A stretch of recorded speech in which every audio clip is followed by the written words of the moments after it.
বলো না আমায় তুমি কবে হবে চিরদিনই। কি হরে আরে শালা মাতাল বললো। এই বুকারে দা ওকে মাতাল বলিস না। কেন বলবো না? মাতালকে তো মাতালই বলবো।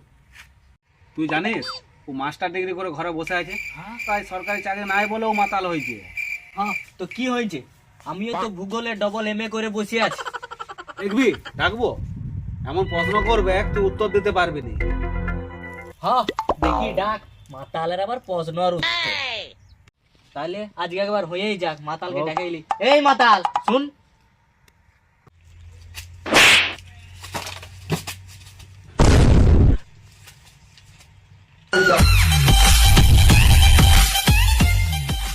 কি আমাকে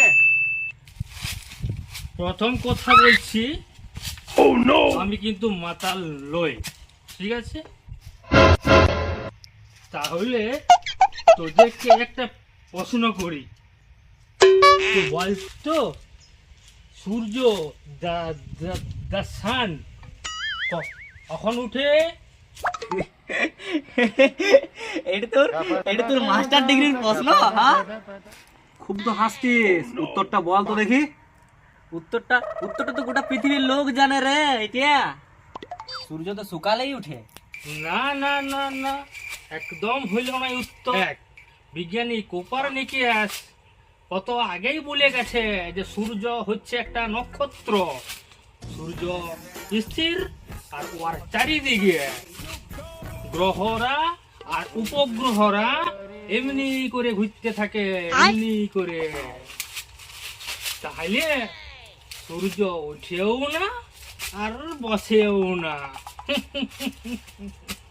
হ্যাঁ রে, তুই ধান চাল বিক্রি করে ডবল এমএ করেছিস না টুক চালে ডবল এমএ করেছিস? শালা তুই ডবল এমএ করেছিস? কি হরে